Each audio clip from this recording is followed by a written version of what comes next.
My next guest got a huge fight coming up here against Edson Barboza, UFC Fight Night, April 15th. It's right around the corner. It's Billy Quarantillo, Billy Q, back here on the program. Billy, how are you, man? I'm doing great. James. Thanks for having me. Of course. Thank you for joining me. I feel like we've known about this fight for a while. How much notice did you get? Yeah, right after my last fight against Hernandez, I was pretty vocal with wanting, a step up in competition. Fighting someone in the top 15, Edson Barboza seemed like it made a lot of sense. And it was right after that, within probably like a couple weeks of it, they let me know. So I've had a good amount of time to prepare, and training camp heavily underway. We got about a month out now, and I can't wait. Yep, it's going to be a great matchup. Let's talk about that last fight against Alex Hernandez. Impressive performance. You go out there and you finish him. Where does that win rank in terms of career moments? Because that was a really big win for you. Yeah, I mean, financially, it was the biggest night of my career because we were able to get the bonus. Dana was feeling generous. He gave I think everyone who got a finish that night a bonus. So financially, it was the biggest fight. In terms of career-wise, it was probably still the biggest fight because I came up short against Burgos. So coming off a loss, I needed to get back on track to reach the goals that I want to reach. So it was a huge. A huge fight for me. I didn't want to lose back-to-back fights. I've never lost back-to-back fights before. And now I just need to build off of that and continue this going into the Burgos fight, or the Barboza fight. So we saw Dad Cerrone finish Hernandez. Is Dad Billy Q a thing as well? Because you had a similar result going out there and finishing him. Yeah, I mean, it's definitely a lot more motivating having someone that you're providing for, someone who is more important than myself. It's not just about me anymore. It's definitely motivating. I do know Edson is a father as well, so I'm not taking him lightly by any means. But yeah, it's definitely a game changer. It's a lot easier for me to go out there and really put a lot of hard work in. And every morning when I look at him, it's like, all right, this is what you're doing this for, and it's time to get after it now. And we mentioned there off the top, you are fighting Barboza, someone that's been in the UFC for a long time. He's fought the who's who. He's got an extensive resume. Is a little bit easier preparing for someone like him specifically just because there is so much tape on him. We've seen him in the UFC for a long time, as opposed to, say, fighting like a newcomer or someone that maybe you're not as familiar with. Yeah, that's one good thing about Edson. I mean, he's super dangerous, and obviously we're not taking him lightly, but there's a lot of film on him. There's a lot of film of his last two fights against Bryce Mitchell, against Giga. There's a lot of things that he does very good, and there's a lot of things that I think we can capitalize on. So yeah, to answer your question, I do really enjoy having a lot of footage on him. Some of the footage, he's been in the UFC for 12 years, so some of the footage, I don't know really know if we could use some of it because it was so long ago. But from his last few recent fights, against Burgos, against Bryce Mitchell, some of those fights are fights that we could really break down and use a lot from those. Training camp, how have you structured things? I know sometimes you do a bit of cross training as well. What's camp looking like as we got almost a month away, just less than a month before fight time? Yeah, we it's actually about my first training camp, or we've done it primarily in Tampa, right here at my hometown, Gracie, Tampa South, my home gym. We got a lot of young up and coming guys, and we've reached out to a bunch of guys from different gyms to come out here and give me different looks. And we've consistently had good sparring sessions, and I've had both my main coaches, my striking coach Dan Rawlings, my head coach Matt Arroyo. They've actually been able to watch almost every single one of my sparring sessions, and we've been able to take each sparring session and actually build off of it. So, if I have a bad day sparring, we can say, all right, you did this, and this right, you did this wrong. Let's bring in some different guys this week and see what we can plug into this one. So I've had a lot of different sparring rounds, a lot of different sparring opponents, and I think it's going to all come together on April 15th. Tell me some of the up-and-comers you're working with. I always like hearing, these guys that we're going to be seeing probably soon on an LFA or Contender Series. Any names come to mind when I mention that? Yeah, this kid I've been working with, if you follow me on Instagram, I'm always with him. His name's Will Rentz. He's a kid who, joined our gym about 4 or 5 years ago, and he's just one of those guys. Everyone comes to the gym, oh, I want to be in the UFC, I want to do this, I want to do that, until they start training, they start getting hurt, and they start getting beat up, and they have to work, and they get a girlfriend, and they get this and they get that. He's one of those guys that he trains as hard as me. There's not too many guys that actually puts the work in like I do. He's just one of the hardest workers I've ever trained with. He's always showing up on time. He never has excuses. He helps corner the guys. He went undefeated as an amateur. He went 5-0. Then he won his first pro fight. Then we took a super risky next pro fight, and he lost in the CFFC fight against a kid named Frank Wells, who's also very good. And I think we underestimated him a little bit. We took the fight on short notice. So he's 1-1 as a pro now. But, man, I tell you, he's one of those guys that he's gotten better since, like, January. Like, you can tell the difference. He's one of the best wrestlers in the room right now. He has his fight a week or about 5 days after me. He's fighting for the CFFC in Tampa. And like I said, he's 1-1, but man, he's one of the best up and coming fighters that I've been around in a very long time. I got my guy John Arce, Matt Ellison, a bunch of those guys will be coming up, and you'll see a lot more of them. But Will Rentz recently, and I think it's because we're around the same weight class. He fights at 55, but he's got all the tools it takes. As long as he can stay away from that injury bug, he's gonna be a big up-and-comer soon. Matt Frivola, we saw just get his fight today with Drew Dober. Is Matt part of your camp, or has he not been able to make it over just with training in New York? Yeah, Matt's always a part of my camp, but unfortunately, he's in Long Island. I was trying to make it out there, but our schedules haven't really been able to line up. He will be in my corner in Kansas City, and I'm super excited. I've known about the Drew Dober fight for about a week now, and it's crazy how our careers.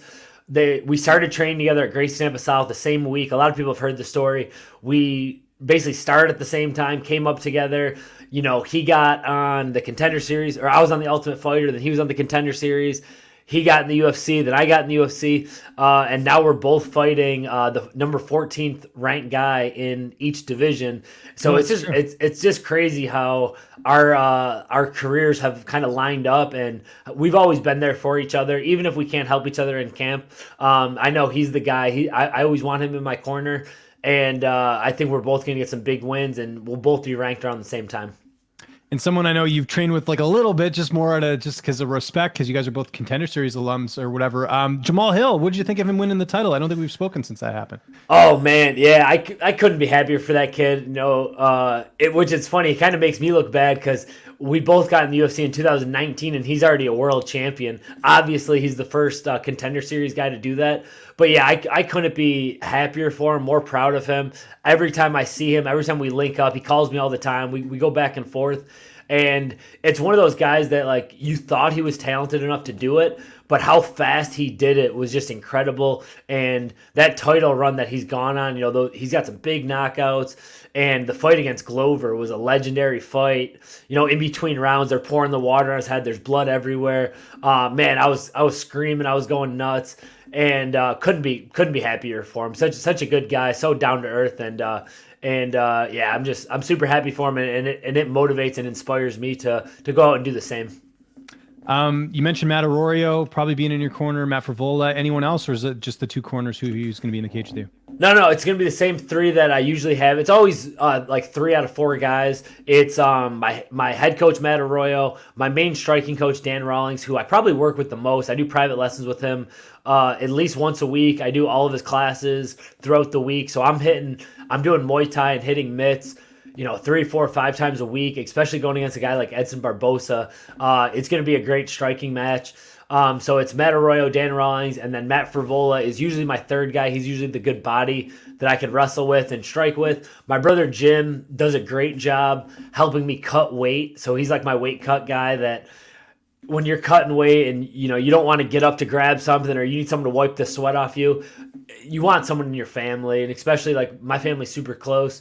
So those are like my main team. I got a few more guys coming out with me in Kansas City to kind of help me out with everything, and we got a real solid team. And it's getting to the point now where I'm so comfortable now because it's always like the same fight week, the same thing, just a different city. So I'm super excited. I don't think the moment could be too big now at this point, where the Shane Burgos fight, it's Madison Square Garden, it's a ranked opponent. It was like, oh man, like I was just happy to be there. Now it's like, all right, I'm happy to be here, but I'm not going to be happy unless I go out there and get my hand raised. A little disappointed. I mean, we're what, a week removed from being on that Miami card for 287. Both Edson trains in Florida too, if I'm not mistaken. So kind of surprised they didn't put it on that card. Yeah, and they were talking about that fight being in like Brooklyn or other places, and yeah, I don't know. Maybe the UFC doesn't know where I live, but because the last fight I fought Alex Hernandez the week before, it was in Orlando, and I actually went to it. I don't think I'm gonna go to this one just because Miami's a little further away. But yeah, it would have been cool. It would have been cool to be on that card. But when they announced it was in Kansas City, to me it's just a business trip. I'm going to plan a little vacation after me and my wife haven't gone anywhere in a little while. So go handle business in Kansas City and then come back, and then we can go on a little destination and have some fun somewhere. There you go. Got it made up. How's this fight playing out on April 15th? It's got fight of the night written all over it. Yeah, that's what everyone says. It's got the potential to be fight of the night. I heard it was going to be the co-main event, but then I'm seeing now that the Ian Crucible fight might have taken our spot, which I hope not. I hope it's the co-main event. Either way, though, the pay's the same, so I'm just super excited. It's one of those fights. I need to get back on a winning streak. You know, I started my UFC career 3-0. I was on a 9-fight winning streak, and then I've kind of gone back and forth. So I need to keep this winning streak going. I need a ranked win. So whatever it takes to win. If I got to strike with him and grind out a striking battle, or if I can land some big shots, take him down and submit him. If I just got to grind with him for 15 minutes and try to wrestle him. Literally, of course, we have our game plan, but whatever it takes, as long as my hand get raised at the end, I don't care. I don't care if the whole crowd's booing me because it's a boring fight. It's really just about getting the win, getting on a winning streak, getting the top 15, going home safely to my family with a win under my belt is the most important thing in my life right now. All goes well on April 15th. Is this the fight that gets you those bigger fights? I mean, Barboza's a big name, really nice look on the resume, but do you feel like because of all the experience he has because it seems like if you beat Barboza, that's like the one guy in that division that really propels you high. Is that kind of what you're looking at? Yeah, absolutely. I think it's definitely one of those fights. I mean, go out there, beat a guy like Barboza, get a number next to my name, call out someone a few numbers up, maybe International Fight Week, maybe sometime in the summer. I wanted to fight 3 times this year, and I know how fast these months can just whip by. So I want to, obviously not overlooking him at all, but I want to be very consistent. So I want to have something planned out for right after it. So yeah, I think this is going to be a big fight. It would be huge for my career to go out there and get a big, huge stoppage, a big knockout, a submission, something big. So that's what I'm looking to do. And then I'm really hoping that this can really propel me into that next, era of, all right, now you're fighting ranked guys. Now you're getting bigger contracts, bigger deals, bigger sponsorships, that kind of stuff. Because I've been in the UFC since 2019. I've had a lot of exciting fights, 5-2 with 4 finishes. So I think this is my opportunity to really climb the ladder and make some huge jumps right now. Hey, you've been in the sport for a while. You remember the first time we ever interacted was because of the Flow Combat rankings. You remember this years ago? I do remember. You. I didn't have you in them in the top 30, and I should have. I missed you on there. I know. Yeah, you missed out. And obviously, like that was all friendly stuff. Yeah, but I love the little things like that can always motivate me. Like let's say they don't let me be the co-main event when I thought I was gonna. Anything I could use is like a little chip on my shoulder to motivate me. Seeing a list of 30 guys that I think I could beat. Anything I could use to motivate me, I'm going to use it, and I take everything personal, even though it's all business. Well, I think to be fair, if I'm not mistaken, I think the reason I missed you is because they didn't have you ranked on Tapology as high because you were inactive. I think you were dealing with an injury, were you not? Like earlier after Ultimate Fighter? I think it was either that or I fought someone at like a different weight class or you know what I mean, something like that. They put you up there, yeah. Yeah. So they exchanged, but it's all good, man. We're all still friends, and I do more interviews with you than probably anyone. So obviously, I appreciate I'm not that. upset about it. No. I know. I was just thinking back to how long it's been. Before we get out of here, are you paying attention to the Buffalo Sabres? They might miss the playoffs, man. They're not doing so well right now. I know. It's crazy. So I've been growing up. I'll pre-frame this. I grew up Buffalo Bills, Buffalo Sabres, diehard fan.